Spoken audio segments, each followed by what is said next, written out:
নাকি শেখ হাসিনা এরকম করলে তখন শেখ হাসিনার দোষ হইতো, এটা হইতো, ওইটা হইতো। আরে কত আন্দোলন! তাহলে শেখ হাসিনা যদি জিনিসের দাম বাড়ানোর কারণে, হ্যাঁ, অযথা মানুষকে গ্রেফতার করার কারণে যদি শেখ হাসিনার বিরুদ্ধে আন্দোলন হয়ে যদি এটা যদি ভুল, এটা যদি ঠিক ছিল, মানে ছাত্র যদি এটা যদি ঠিক করে থাকে, তাহলে এখন আন্দোলন করলে কেন ভুল হবে?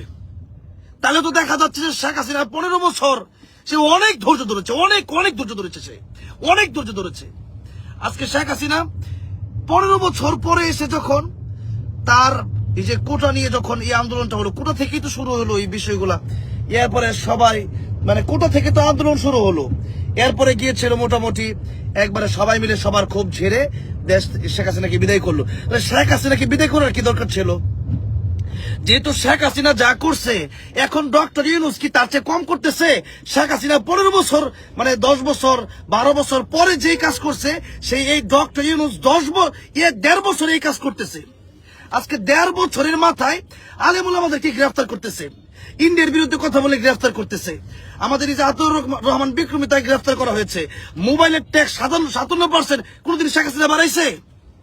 আজকে সেই ডক্টর ইউনূস 57% ট্যাক্স বাড়াইছে। কেন বাড়াইছে? এই টাকা কে খাবে? এত টাকা কিসের দরকার আপনাদের? টুল থেকে টাকা নিচ্ছেন, বড় বড় ব্যবসায়ীদের কাছ থেকে টাকা নিচ্ছেন, বড় বড় মার্কেট থেকে টাকা নিচ্ছেন, কোম্পানি থেকে টাকা নিচ্ছেন, জনগণের প্রত্যেকটা চকলেট থেকে পর্যন্ত ট্যাক্স নিচ্ছেন।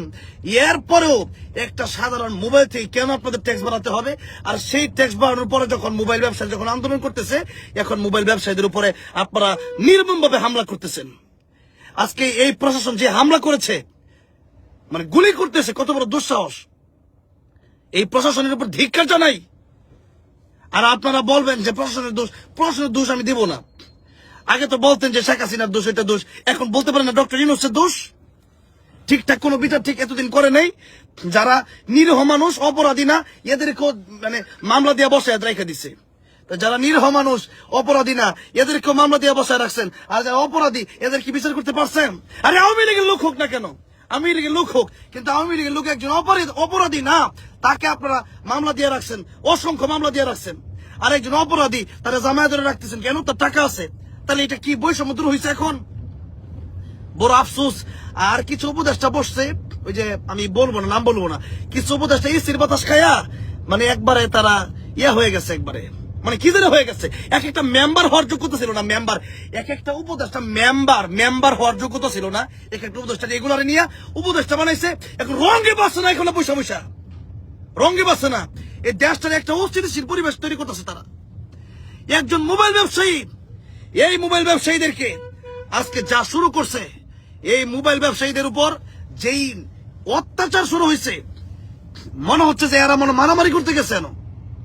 আরে সাধারণ একটা বিষয় আপনারা বললেই তো হয় যে আমরা 57% থেকে এটারে আমরা 5-10% করে দিলাম, শেষ, একটা ঝামেলা মুক্ত করে দেন।